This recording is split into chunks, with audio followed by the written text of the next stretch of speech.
Hey guys, welcome back to The Readers. I hope you are having an amazing day. Let's get right into the stories. The first one is Pro-Revenge Story. This happened to me about 5 years ago while in college. I'm being deliberately vague because reasons. Background, I landed a job basically office sitting on weekends at a corporate office building. My routine was simple. Arrive at 8 a.m., perform hourly checks of the systems, handle occasional phone calls, and wait for the 4 p.m. person to show up. During the quiet hours, I'd read, stream shows, or play games on my laptop. The actual work probably took up no more than 10 minutes each hour unless something went wrong. This arrangement continued smoothly for a couple of years. The pay was decent, holidays came with double pay, and I could pick up extra weekday shifts when others called in sick. One Tuesday afternoon, while covering a midday shift, my supervisor called me into his office. "We've got an opening for the evening weekday position starting tonight," he said, leaning back in his chair. "Would you be interested?" I nodded immediately. "Absolutely. Great," he replied. "Clock out now and come back at 5 p.m. tonight." The urgency of the transition should be obvious. The new position went smoothly at first. I'd arrive at 4 p.m., handle my duties, and leave at midnight when my relief arrived. The workload was heavier, with more calls to manage, but nothing unmanageable. Then, after 9 months, things started deteriorating. The daytime employee, let's call her Diana, transformed from a pleasant colleague into a complete nightmare. She found fault with everything I did. For instance, one Friday afternoon, a system at a remote site experienced a jam. Diana had called them earlier, but 5 hours later, I noticed the issue persisted. I called the site again to check if they needed additional support, especially since our technical specialist was about to leave for the weekend. "Hey, are you folks still working on that jam from earlier?" I asked. "I noticed it's still showing up in our system." They did need help, and I connected them with the right person. Instead of appreciation for preventing a weekend crisis, I got chewed out the next day. "Why didn't you read my log entry?" Diana snapped during our shift change. "I already handled that situation." When I tried explaining to my supervisor, he dismissed my reasoning. "From now on," he said firmly, "highlight all important entries in the log to prove you've read them." This new normal dragged on. I carefully navigated around Diana during our brief shift overlaps, grateful that our interaction was limited to 5 minutes. My log entries became increasingly detailed, specifically referencing Diana's calls when I had to follow up on cross-shift issues. The firing. In summer 2020, after returning from an out-of-state vacation visiting friends, my supervisor approached me after hours. "Can you walk me through how you handle the language updates?" he asked, his expression unreadable. I explained the process in detail. He listened silently, then said, "You haven't been doing it correctly. We're terminating your employment." The alleged issue? I had switched the date codes between English and French files, even though the newest update had already been applied correctly. Living in an at-will employment state, I assumed I had no recourse. I could quit any time, and they could fire me anytime, except for legally protected reasons like discrimination. Feeling defeated, I started applying everywhere. During my job search, I stumbled upon an employment law website. Curiosity led me to read through it, and I discovered something fascinating. Our employee handbook contained a job security clause stating they would never lay off employees. Instead, we'd be retrained and transferred within the company if positions were eliminated. This sounded great on paper, but they often manufactured reasons to fire people to circumvent it. Their expensive legal team had overlooked something crucial. While state legislation supported at-will employment, they missed the case law, specifically, a state Supreme Court ruling that determined a job security clause effectively waived the employer's at-will rights, requiring just cause for termination. The revenge armed with this information, I consulted an employment lawyer. During our first meeting, she leaned forward, interested as I explained my situation. "Tell me everything you know about these updates," she said. "Well," I replied, pulling out my laptop, "I can prove their accusation doesn't hold water. I demonstrated how I ran the same software on my personal computer. The file dates they used against me were actually embedded in the version number. I showed her multiple tests proving that applying the same update repeatedly wouldn't change the date daily, as my former employer claimed." "There's more," I continued, revealing how the task used to be automated. A script handled everything until a vendor site change broke it. The fix? Deleting 3 characters in 1 line of code. Nobody bothered fixing it after the original programmer retired. I also pointed out the task was only scheduled for weekdays. If it was so crucial, as they claimed during my firing, why ignore weekends and holidays? Look here, the vendor even pushed updates on Christmas morning. My lawyer's eyes lit up. "This is exactly what we need," she said, gathering the evidence. When she contacted them, presenting both the legal oversight and my evidence, they quickly moved to settle. Their high-priced lawyers had failed to do their homework. But I had. I'm grateful to all the librarians who taught me research skills over the years. Those lessons paid off significantly. The aftermath remained mostly hidden from me since corporate headquarters was in another state. I heard through the grapevine that they quickly revised the employee handbook before cutting my settlement check. As for Diana, karma caught up about a year later. A former coworker posted on social media about leaving the company, so I messaged him. "What happened over there?" I asked. "Major revenue loss," he replied. "They closed our entire office. Only about 10 out of 50 people got transferred. Diana's gone too." Looking back, it became clear. My termination was just a disguised layoff. But their legal oversight made all the difference. The next one is an entitled people story. When I bought my house 5 years ago, the thing that sold me was the backyard. It wasn't huge, but it had this beautiful oak tree that provided the perfect amount of shade in the summer. I knew immediately I wanted to build a wooden patio where I could sit out with friends, have BBQs, and just enjoy being outside. I spent 3 months building that patio. Weekends, evenings after work, any free time I had went into making it perfect. I'm not a professional carpenter by any means, but I did my research, talked to people at the hardware store, and watched more YouTube tutorials than I care to admit. By the time I finished, I had this gorgeous wooden deck that wrapped around the oak tree with built-in seating and even a small area for a grill. I was damn proud of it. My next-door neighbor to the right, Janet, seemed fine with it. She even complimented me when I finished, saying it looked professionally done. The neighbor to my left, however, well, that's where the trouble started. She moved in about a year after I built the patio. Her name was Linda, but everyone on the block eventually started calling her Karen behind her back. From day one, she had complaints about everything. My grass was too long, my trash can stayed at the curb too long, my car was parked incorrectly in my own driveway. At first, I tried to be understanding. Moving is stressful and maybe she was just having a hard time adjusting. But after 3 months of constant nitpicking, I started to avoid her as much as possible. Then came the day I'll never forget. I was away on a business trip for 4 days. When I got back, I walked into my backyard to water my plants and nearly had a heart attack. Half of my wooden patio, the beautiful patio I had spent months building, was gone. Just gone. Cut clean through with what must have been a chainsaw.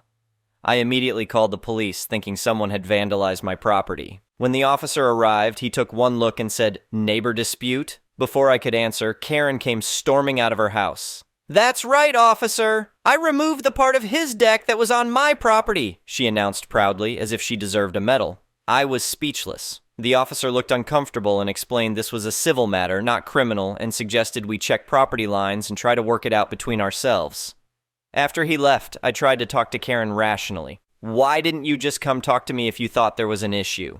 I shouldn't have to talk to you about your trespassing on my property," she snapped. "I gave you a chance to fix it yourself. I left 3 notes. This was news to me." "What notes?" "The ones I put on your front door while you were gone." I checked my security camera footage later. She had indeed left notes, at 11 p.m. each night when she knew I was away. Then, without waiting for me to return, she took matters into her own hands. I decided to get a professional survey done. It cost me $800, but I needed to know exactly where the property line was. 2 days later, I had my answer. My patio was entirely on my property. In fact, the line was about 8 inches past where my patio had ended. She had destroyed my property for nothing. When I showed Karen the survey, she scoffed. "That's obviously wrong. My realtor showed me where the line was when I bought the house." "Your realtor isn't a licensed surveyor," I pointed out. "I don't care. I know my rights." At this point, I was done being nice. I called a lawyer. My lawyer advised me to document everything: the damage, the cost of the original materials and labor, the survey results, and any interactions with Karen. He also suggested I get quotes for repairs and take plenty of pictures. I ended up suing her for $12,000 to $7,000 for the damage to the patio, $800 for the survey, and the rest for my time and the mental anguish she caused. It might sound like a lot, but replacing half a custom-built patio isn't cheap, especially when you factor in matching the weathered wood of the remaining half. The day of court arrived, and Karen showed up with her own evidence, a printout from Google Maps showing what she claimed was the property line, and a statement from her realtor, not notarized, saying he had shown her where the boundary was. The judge was not impressed. "Miss Linda," he said, using her actual name, "do you understand what a professional survey is?" "Yes, but..." And do you understand that your realtor's opinion does not supersede a professional survey? But he told me. Furthermore, the judge continued, even if the patio had crossed the property line, the correct course of action would have been to address it legally, not to destroy someone else's property. Karen's face went from confident to panicked as she realized she was losing. She tried to argue that I had been difficult to work with, but the judge pointed out that I was literally not even home when she decided to take a chainsaw to my patio. In the end, the judge ruled in my favor for the full amount. Karen was ordered to pay me $12,000 plus court costs. As we left the courtroom, Karen hissed at me, "This isn't over!" But it was, at least legally. She paid the judgment after another trip to court to enforce it, and I used the money to rebuild my patio, this time with a small fence marking the property line, just to be safe. Karen continued to be a nightmare neighbor for about 6 more months. She'd call the city on me for any little thing, a branch that fell in my yard after a storm, my garbage can being too full, you name it. But each time, the inspectors found nothing worth citing. Then, suddenly, a for sale sign appeared in her yard. I later heard through another neighbor that she'd complained to her realtor about the awful neighbors and decided to move somewhere with decent people. The new family that moved in couldn't be nicer. They have 2 kids who love playing in their backyard, and they even asked if their kids could pet my dog when he's outside with me. What a concept, actually talking to your neighbors instead of trying to destroy their property. The patio is now fully restored, and I added some improvements. Better lighting, a small fire pit, and yes, that fence marking the property line. It's become the neighborhood gathering spot for summer BBQs. Everyone comes over. Except Karen, of course, who I heard moved to a condo with a strict HOA somehow. That seems fitting. Looking back, I'm still amazed at how someone could be so entitled that they'd destroy property rather than have a conversation. But I learned some valuable lessons. Document everything, know your property boundaries, and don't be afraid to stand up for yourself legally when someone crosses the line, literally or figuratively. The best part, every time I sit on my patio now, I appreciate it even more than before. Nothing makes you value something like almost losing half of it to a chainsaw-wielding neighbor. The next one is a malicious compliance story. This happened a few years ago when I worked at McDonald's. The one I worked in was near a bunch of schools, so most of the staff was high school kids. As summer vacation started, we began having the trouble of an employee getting break and then spending their break eating their meal and conversating with their friends who were still working in the kitchen. It was having a seriously bad effect on productivity as well as posing quite a few health risks, so our manager finally initiated a rule that if you were on your break, you couldn't leave the break room until your break was over. This went swimmingly until the kids went back to school. We then had a new problem. Short staffing during break cycles meant our ticket times would skyrocket during rushes. Management lifted the rule so that employees on break could clock in early and help out with the rush, however. The district manager didn't like the implications of employees working shortened or no-break shifts and forcefully reinstated the rule. They also doubled down by saying that employees who tried to work during their scheduled break would be written up and/or terminated for doing so. QMC. The date was 4/20ths a day when nobody wants to be working at any fast food place, much less McDonald's. We had been getting slammed so hard from the open of the store that we called in extra help from other stores, including the regional and district managers. As the break cycle began, the management was pleased with the sub-2-minute ticket times they had managed to maintain. A few breaks through, and we were managing well. Then came my break. As soon as I sat down to eat, someone came into the store and ordered 47 double quarter pounders. This was right after the Fresh initiative, where all quarter pounders were made fresh, so this was already a minor panic.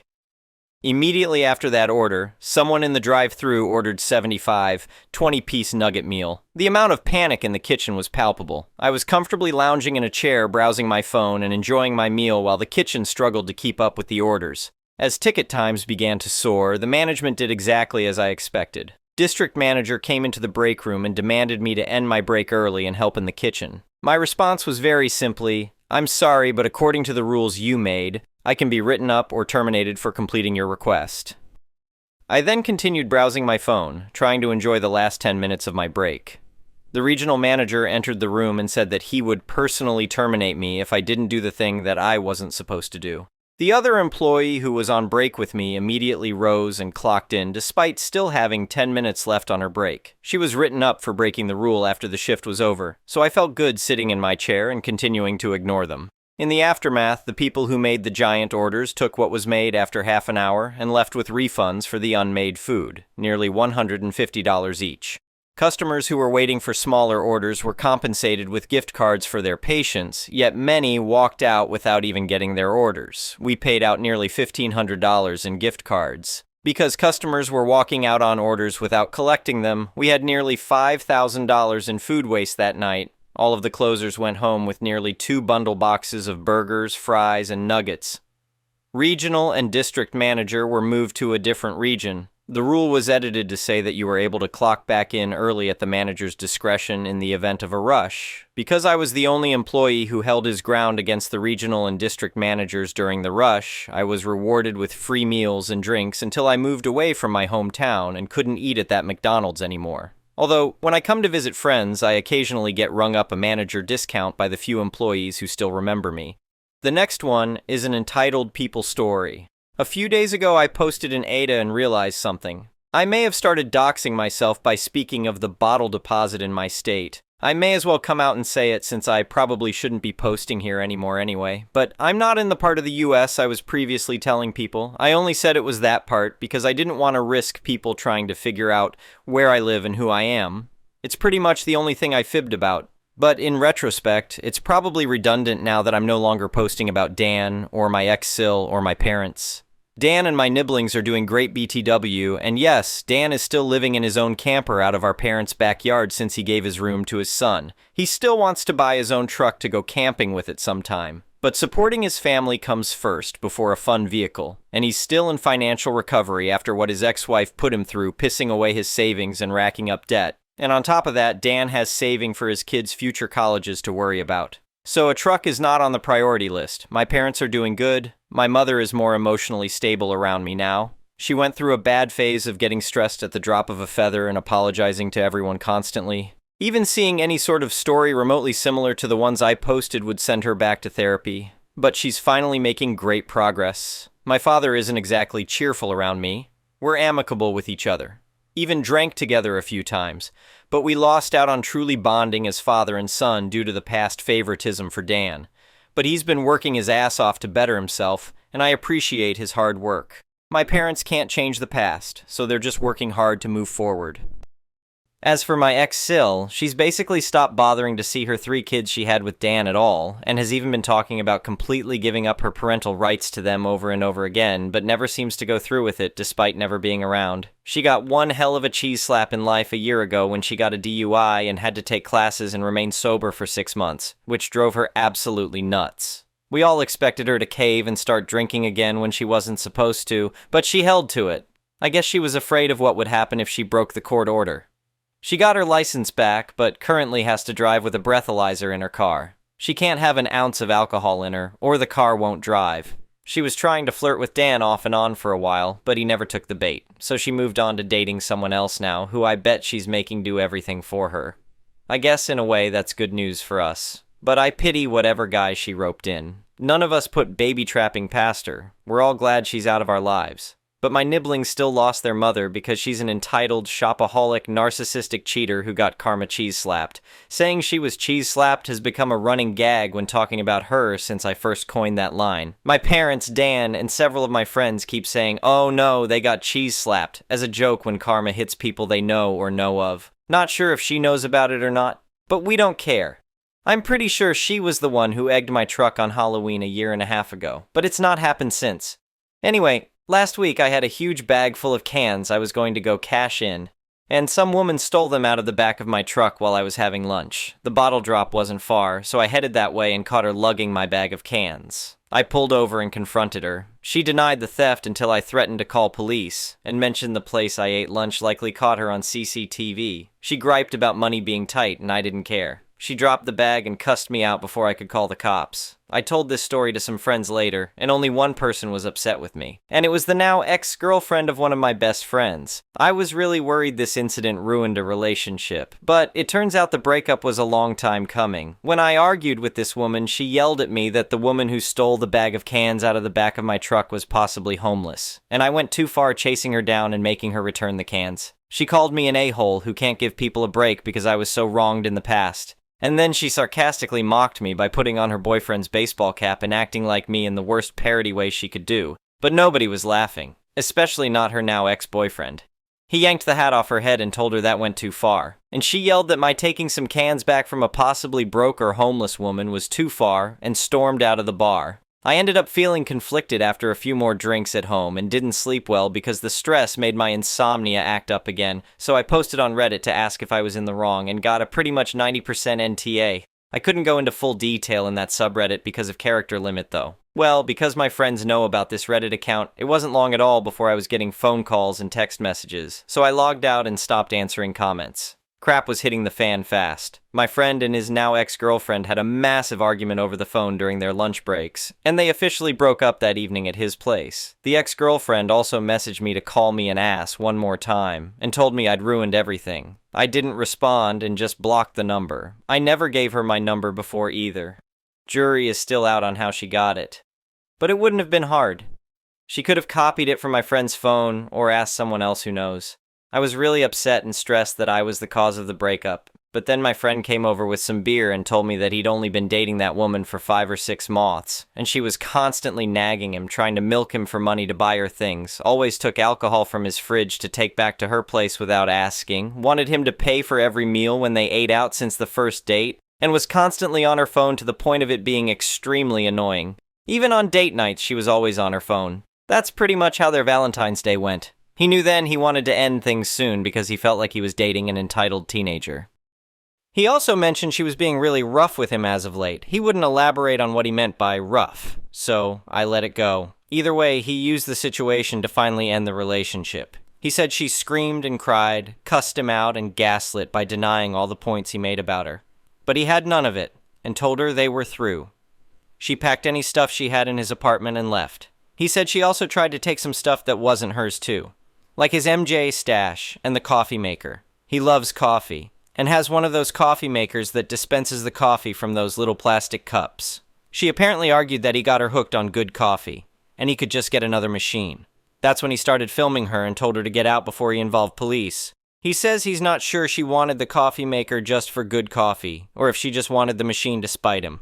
Personally, I make my coffee with a plain Jane coffee pot because the other people living in my house share in the morning coffee too. Before that, I just drank instant. Back to my place, I still have a couple of guys renting rooms from me to ease the cost of my mortgage, and you could say those guys are real bros. They came out to join us in drinking beer. The 4 of us got drunk playing UNO, and he who smelt it dealt it, and then I finally got some deep sleep, albeit on my couch after too much beer. And only for about 7 hours. My phone's alarm may as well have been nails on a chalkboard to my ears when it went off in the morning. My friend left my phone right near my head after I passed out. That wasn't the only thing he left. I woke up with a square of sandwich cheese on my face. God damn it! He cheese slapped me! I laughed and immediately felt the sting of my hangover. I was too drunk to feel it when he threw it on my face after I passed out, so he just left it there before he went to bed in my room for the night so he wouldn't need to go home. Either way, we both had a painful hangover laugh about it. The both of us had to call in and come to work late to ease our morning hangovers, and I was basically running on energy drinks all day. My friend's ex has not made any more attempts to contact me or him so far. She's blocked a whole bunch of people on her social media and is essentially out of the whole friend group now. Turns out a lot of people didn't like her anyway, so no one else is losing sleep over it. I really shouldn't be posting here again, but just to clarify a couple of details. The bag I was using to haul the cans was a large transparent bag made to cover mattresses. You can use them as giant garbage bags once they've been taken off the mattress. And a friend of mine works warehousing and delivering mattresses, and he gives the used mattress bags out for free to friends and family. They can hold a lot and don't leak or tear as much as regular garbage bags if in good shape. I also only buy cans and plastic bottles for beverages because they're much lighter than glass when bagged up.